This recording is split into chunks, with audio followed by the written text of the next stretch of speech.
Indonesia's Bangka Belitung province is known globally for its tin mining industry. The island's specialty is white tin, called stanum, which is trademarked as Bangka tin and considered to be of high quality on the international market. Bangka Belitung province has a population of 1.4 million people, the majority of whom live in and around the capital, Pangkalpiang.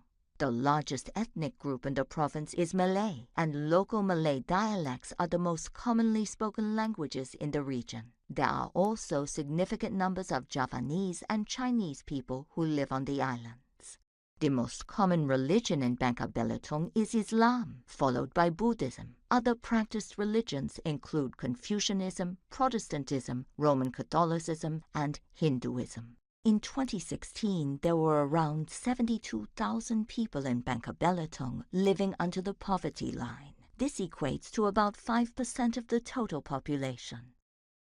Over the last decade, Bangka Belitung has experienced lower economic growth rates than the national average. The mining and quarrying industry, however, continues to contribute a relatively high percentage of gross regional domestic product at about 12%.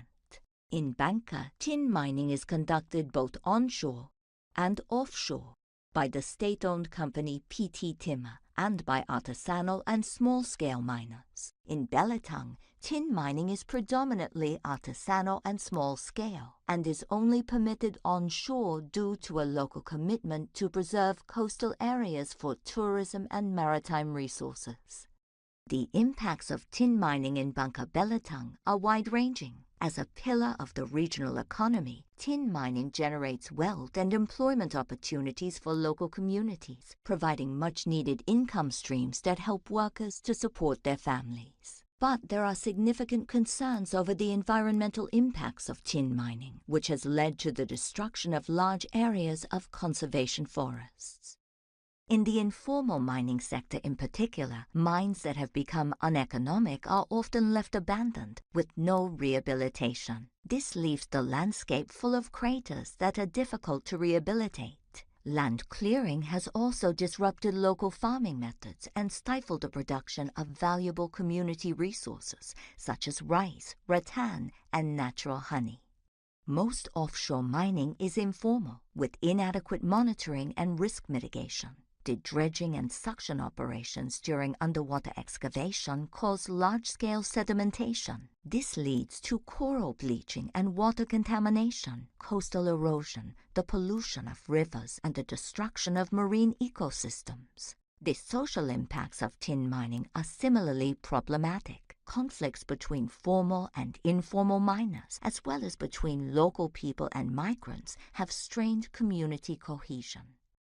In 2014, the International Labour Organization estimated that over 6,000 children aged between 5 and 17 were employed in informal tin mining in Bangka Belitung province. The school participation rate for these children was 23%, compared to the provincial average of 76%. Another impact is the ever-present threat of landslides and the failure of makeshift mining equipment. Since 2010, international media has reported around 160 fatalities in Bangka Belitung from both formal and informal mine sites. In reality, the numbers of fatalities is likely much higher, as unconventional miners tend not to report incidents so that unwanted attention is not brought to their activities. In 2017, Bangka Belitung's governor announced the province's decision to issue a moratorium on new tin mining licenses. This decision is intended to ease the industry's environmental impact and give mining operators time to revise and improve their practices.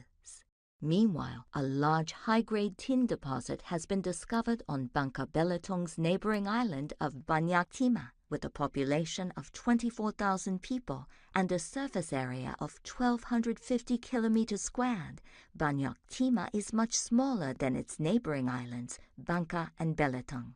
But it may be about to join them as a major producer of tin. The results of recent exploration studies have identified an economic reserve of 35,000 tons of tin, equivalent to more than one-third of Indonesia's current tin reserves. The deposit would require a large-scale tin operation on land and a dredging operation at sea. A joint venture between PT Timmer and a multinational mining company called Big Tin Corp has been formed to exploit the resource. The proposed project is being touted as a safe, environmentally friendly, and modern tin mining operation that will offer major economic opportunities to Bangka Belitung Province and Indonesia. The environmental and social impact assessment for the proposed project outlines a number of expected positive impacts, including royalties and other fiscal revenues to the national and Bangka Belitung governments, job creation of more than 1,200 direct full-time jobs and 2,500 indirect jobs, shared infrastructure, including a new port, road, and power supplies, and partial funding of a new hospital through the company's corporate social responsibility program. Expected negative impacts include land clearing, loss of conservation forest areas, and impacts to biodiversity, use of fresh water and discharge of wastewater into the ocean, underwater dredging and suction operations, which could cause coral bleaching, coastal erosion, and impacts to marine ecosystems. Impacts to local farming crops currently within the special mining lease. Potential impacts to a new sustainable tourism resort that is under construction. Potential social conflicts with unconventional miners currently operating in the area. A resettlement program for people currently living within the proposed special mining lease. Opinion on whether the new project should go ahead is divided. Some local stakeholders are supporting the project. A group of local landowners wants the project to go ahead because of the promised jobs and land rentals. The local Chamber of Commerce are also supporting the project for the increased business opportunities.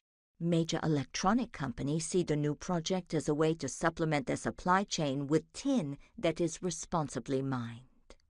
But there are also a number of stakeholders who are against the mine.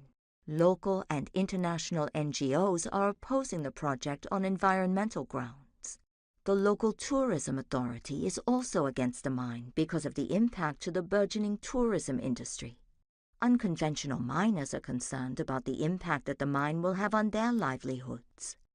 And, for their part, the views of the broader Banyak Timah community are mixed.